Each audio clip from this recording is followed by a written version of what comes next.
अचानक किसी ने जोर से दरवाजा खटखटाते ही चला गया। बेचारी यशोदा जी ने जब तक रसोई से निकलकर अपने हाटा सने हाथ धोकर पीछे तब तक तो लगातार दरवाजे की कुंडी खटकती रही।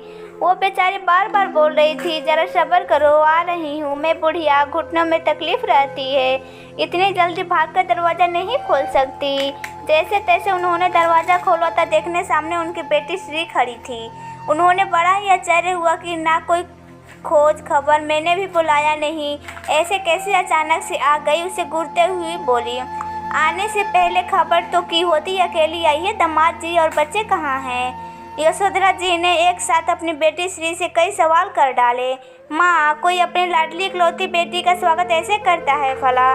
मुझे तो लगा था कि आप मुझे यूँ अचानक सामने देख खुशी से चिल्लाने लगोगी और मुझे गले लगा लोगी, लेकिन यहाँ तो उल्टा ही हो रहा है। आप दुनिया की पहली ऐसी माँ होगी जो अपने बेटी को आए देखकर खुश होने की बजाय परेशान हो रही है। क्या मैं अकेली नहीं आ सकती? हर बार आपके दामाद जी और बच्चे के साथ आना जरूरी है। कहते हुए श्री अपना सामान उठाकर घर के अंदर आ गई और माँ से पूछने लगी, भाभी दिख नहीं रही है? भाभी जल्दी से नाश्ता पानी लाइए, आपकी ननद आई है। बहू घर पर नहीं है, किटी में गई है। ओ, तो इसलिए आप घर संभाल रही हैं और आप खाना पका रही हैं। आपकी बहू के तो ठाठ है, सासू माँ घर की संभाल लेती हैं और बहू के आने से पहले खाना भी पका कर रख देती हैं। उन्हें तो घर आकर कुछ करना ही नहीं पड़ता होगा। क्या खूब किस्मत है भाभी की। और मुझे देखो, मेरी सास तो मुझे एक गिलास पानी भी तक नहीं देती। श्री ने ताना मारा, बेटा, इज्जत और प्यार पाने के लिए पहले हमें देना पड़ता है, तब मिलता है। ससुराल में अपनी जगह बनानी पड़ती है, यहाँ सब कुछ आसानी से हासिल नहीं होता। तुम अपनी सासू माँ से एक गिलास पानी की उम्मीद कर रही हो, क्या तुमने उनकी बहू होकर उन्हें कभी एक गिलास पानी दिया है? तुम शादी के बाद ससुराल में रही ही कब हो? जब तुम्हारा मन करता है तब सामान उठाकर और चली आती हो मायके। मायका ससुराल एक ही शहर में होने का ये मतलब बिल्कुल नहीं होता कि जब मन जब चले आओ। मायके में भी बेटियों की इज्जत तभी मिलती है जब इज्जत से आती है। रोज़ रोज़ बिन बुलाए आने से तो कोई नहीं पूछता।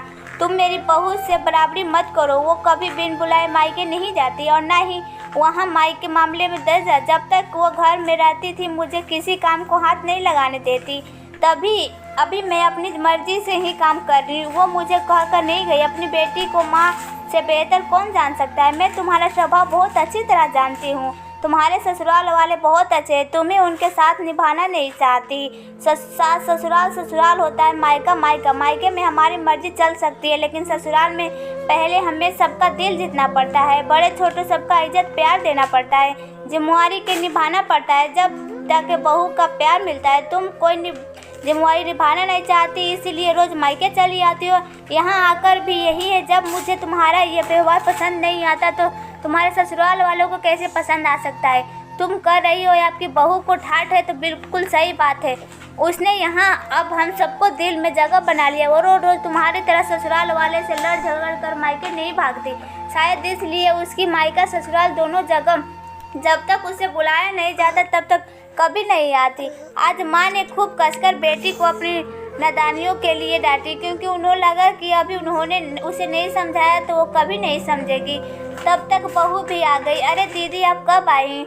मुझे फ़ोन पर दिया होता मैं तुरंत आ जाती। नहीं भाभी, मैं वापस जा रही हूँ, अभी मेरी सासू माँ का फ़ोन आ गया कि फिर गिर पड़ी है, इसलिए मुझे जाना ही होगा, फिर आऊँगी आपके पास रहने। और जल्दी से बाहर निकल गई।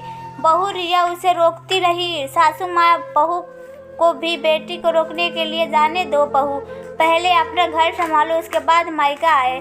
तुम भी तो कभी बिना बुलाए मायके नहीं जाती हो। आज रीचा की समझ आ गई कि सासू माँ ने अपनी बेटी के लिए तब